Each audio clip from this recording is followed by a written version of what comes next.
these fields without raising taxes?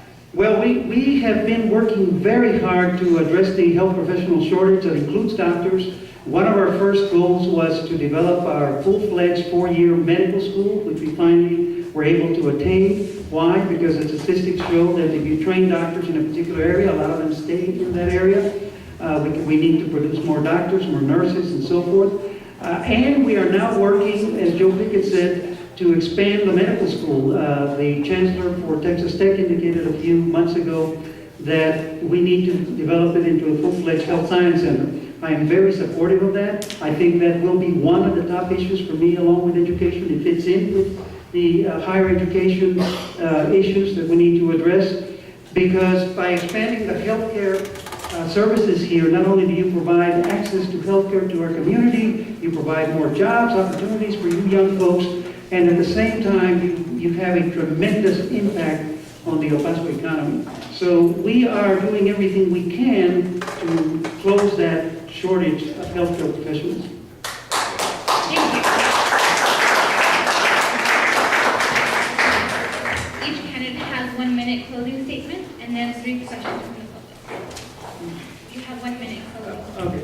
Well, thank you all very much for having us here today. I hope that if you look at our respective records, you will find that my record is one of accomplishment, of achievement, and of a proactive record, and not just, as I indicated earlier, letting things happen. I'm proud of many firsts in my office. We have the only and first environmental court in the state of Texas.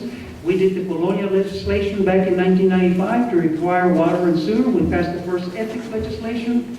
We have established a teen court program in the county. We have established an environmental task force that was not there before. In short, I am the kind of person that if you elect me, will go to Austin and be actively trying to protect the interests of this community and advocating for those opportunities, in particular you young people are needing in terms of higher paying jobs, good job opportunities, good career opportunities. And that is what I'm all about, and I commit to you that that will be my focus, your education and your future. Thank you.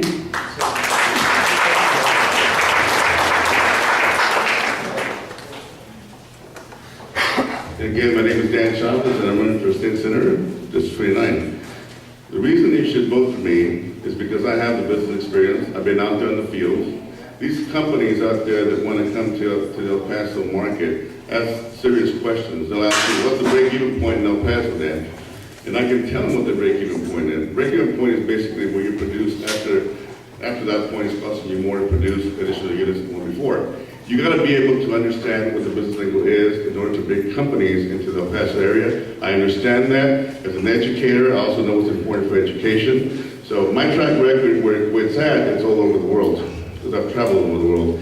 I've gained experiences. I've consulted companies to go abroad. I've opened companies. I've done college curriculums.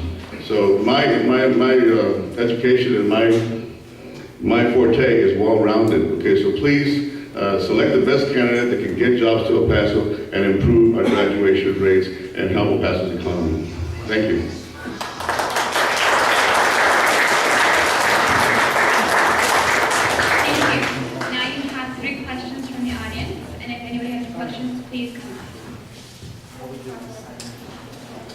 Good evening, good afternoon. I remember back, I don't know how many years ago now, when you, Judge Marcus, Senator Shapley, and Mr. Caballero all put yourselves on the line for El Paso, and we sued the state of Texas for our fair share of transportation needs and that. What other area do you perceive that El Paso needs to focus in on to get our, in essence, fair share? You know that we, unfortunately, are shortchanged all across the board. It's not just in transportation, and we also at that time looked into mental health and the disability programs. But the bottom line is that we are shortchanged all across the board. I've had to sue the state of Texas on Medicaid reimbursement rates, because the rates that they were paying our medical providers here, including our University Medical Center, were lower than in other parts of the state. I had to sue the state over mental health funding, because you've heard about the shortages that we have in that area. And, I mean, it's just on down the line.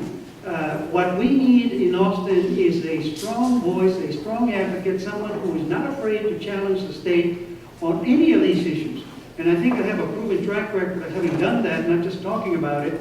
And believe me, I intend to not be quiet in the legislature, although people have told me, you're coming in as a freshman, don't expect to do very much.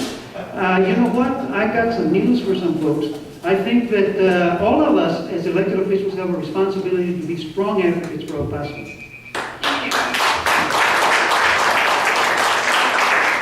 Next question, please. In light of Chairman Pickett's comments relating to the budget, the question I have for both candidates is, will you support legislation that cuts funding to education, or will you advocate for legislation that increases funding to public education? I advocate to increase funding for public education. And the reason I'll do that is because there's sectors in your budget, basically, that, like administration, it's very heavy. I believe it's heavy. I think we can reduce that by bail. It's like 41%. And then there's also allocation to the budget of other, it's about 7 or 8% that we can look at. And with my economic development plan that I have for El Paso, the companies that I spoke to that are actually thinking of coming to El Paso because of me, we would be able to increase our tax base. That means shift our tax burden from the household to the factories. And this way our people can have more spending money to go out and spend and save, and we won't be faced with this terrible unemployment rate that we have right now. I too would not cut education. I would instead work the other way around and try to find ways of increasing the funding for education. The sad thing is that we have a situation right now where the state leadership proposes to cut the Texas Grant Program, for example, which of course is the main financial source for students who want to go to college. The fact I mentioned earlier, the governor proposing to cut science books and science labs. The turning back of federal funds for teachers and to preserve jobs for teachers. This state has got to make education the #1 priority. If we do not, and instead of cutting, invest the money in education and make choices, hard choices in the budget that require giving priority to education, #1 priority, then we are not going to be competitive in the state economy, the national or the world economy. The state demographer has told the Texas legislature that every single session of the legislature. So no, I will not support any cuts to education. On the contrary, I will be working to increase funding